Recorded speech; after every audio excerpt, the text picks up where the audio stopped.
Hello, everyone, and welcome to the Investigative Journal. I'm Tal Heinrich in New York. Our focus today is on China and a tragedy that is hard to imagine could happen in the 21st century. The victims are the Uyghur community, Muslims who trace their roots back thousands of years in Central Asia. And they represent 1% of China's population. Most Uyghurs live in the Chinese region of Xinjiang that Uyghurs refer to as East Turkestan. This Muslim minority has endured what U.S. calls one of the worst human rights crises of modern times. The UN estimates that out of the 11 million Uyghurs, close to 1 million are languishing in re-education centers. Some call them concentration camps, where innocent people are shackled, tortured, isolated from their families, and detained without trials or official charges. The Chinese Communist Party maintains these centers are part of its efforts to counter terrorism and separatism, a reasoning that has sparked global protests as more and more horrific stories surface from within the Uyghur community. To hear more about this minority, we're joined by Mr. Nouri Turkel, a U.S.-based Uyghur rights advocate, the former president of the Uyghur American Association, and an attorney. Turkel himself was born in a re-education camp in China's Xinjiang region. Great to have you on the show. Mr. Nouri, how many years have you been in these re-education camps? How did you make it out? I was born at the height of the Cultural Revolution, but you never thought, this history repeats itself in such a strange way. But then it was the nationwide, more like an ideological campaign. But this one, the new one, that the Chinese government specifically set up to destroy Uyghur centuries-old cultural and ethnic identity with a genocidal intent, it's very different. And it's happening in daylight. Those of us who are a student of history been told that never again, but never again is happening again in China for the Uyghurs as we speak. The Chinese government has been put on defense since August. A UN panel last year called out the Chinese for creating this no-rights zone. Well, 22 countries signed a joint letter last July, to the UN Human Rights Council urging China to close these camps. What has happened to that? China's government has been effectively and very aggressively engaging in disinformation campaign to the Uyghurs' disadvantage. They have managed to buy out silence from majority Muslim countries that include Saudi Arabia, Malaysia, Pakistan, even Turkey. That's outrageous. How? It is outrageous. And the irony is that when something else or something in a smaller scales happen to any type of Muslim people, you will hear a street protest. You will see a street protest and condemnation. But here, the Chinese government specifically calling Uyghur Islam as a mental illness. And we see MBS going to Beijing, shaking hands with Chinese leader, and even phrasing. And then we have people like Imran Khan, asked in a major TV network at least 3 times. He's feigning ignorance. And then recently, Mahathir of Malaysia came out, and he was pretty honest, but he said that we cannot irritate the Chinese. So the Chinese government has effectively created this false division in the world, pro-Uyghur or pro-humanity versus against humanity. China claims the government, the Communist Party says that this is part of their counter-extremism, counter-radicalization efforts to eradicate terrorism. Have Uyghurs been engaged in any kind of terrorist activity? What are they basing these, accusations on? There were some violent incidents during the period of 2012 and 2015, but the construction of the concentration camps, based on various government bids, government documents compiled by a German scholar, Adrian Zenz, started in late 2016. So when you look at the timing, look at the method, it defeats the purpose. Any country has a right to defend its national boundaries, has a right to defend the safety of their own citizens. But the way that the China is conducting the existing modern-day concentration camp system, begs a big question. What is the crime that a thought leader, an author, a former president, or a stage former performer, or athlete who are glorifying your nation in the soccer fields have anything to do with terrorism? The fact that the Chinese says something 3 times does not make it true. The United States government, time and time again, as recent as the last week in New York, top U.S. diplomat Mike Pompeo said that this has nothing to do with terrorism. So Chinese can continue to make this, engage in this disinformation campaign, and they can continue to use their money to buy out silence. But the question is very simple. What kind of world do we want?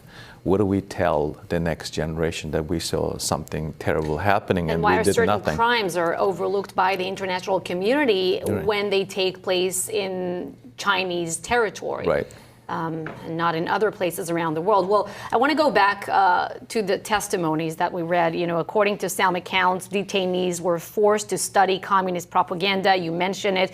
And also, some women said that they were, forced to undergo abortions. What if you refuse? Do you get punished? How does it work inside these Washington camps? Post reported just a couple days ago testimonies of Uyghur women who went through the sexual abuse, and they were given this chili powder to use against their private parts. And they're also given the mysterious pills, testified by 2 Uyghur survivors based in Washington. One of them cryingly told the audience here in New York during the General Assembly side event that she no longer can conceive. The government forced her to go through sterilization. And also one of the victims cited in Washington Post stated that anyone fits in a certain age group, male or female, has to go to sexual abuse in these camps. So the Chinese government engaging in this in multiple. There's another aspect that we haven't talked about, which is to export this repression, harassment to countries in Europe and here in the United States.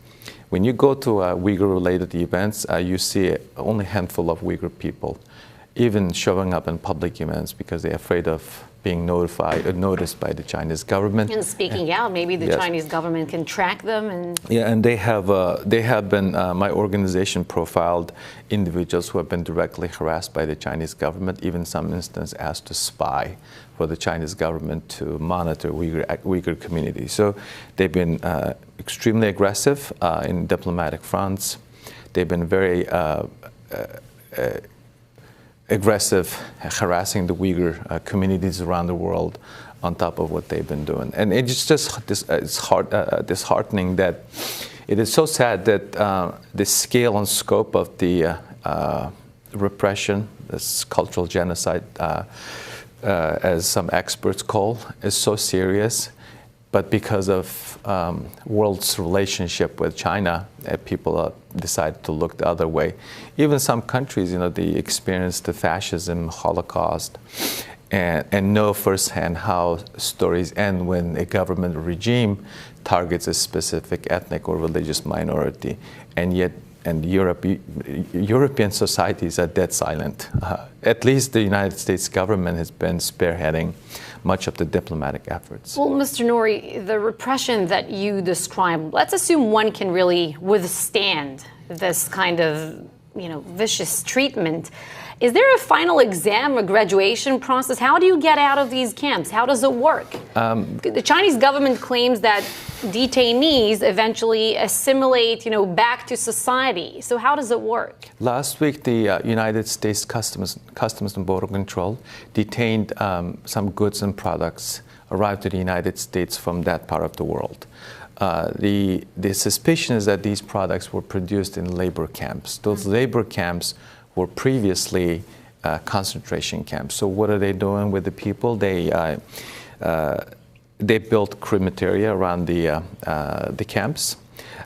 Based on the disturbing news that we heard, there are not many people leaving. The ones who left were either left very sick and died soon after, or we've been hearing from the survivors that the people are dying in prison. So what do they do with the remaining ones? There's no graduation, there's no free will to leave the camps.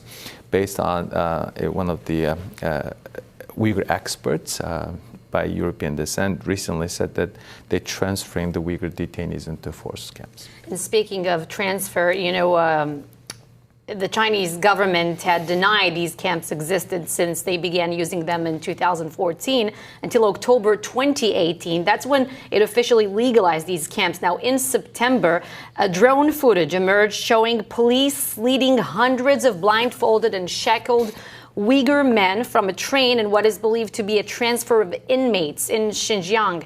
A video posted anonymously on YouTube verified this footage as authentic by Australian Strategic Policy Institute. That's what they said. This is real.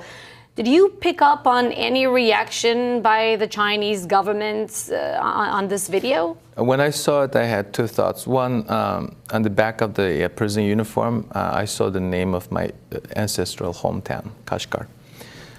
It could be me. Wow. Had I lived there, it could be one of those guys.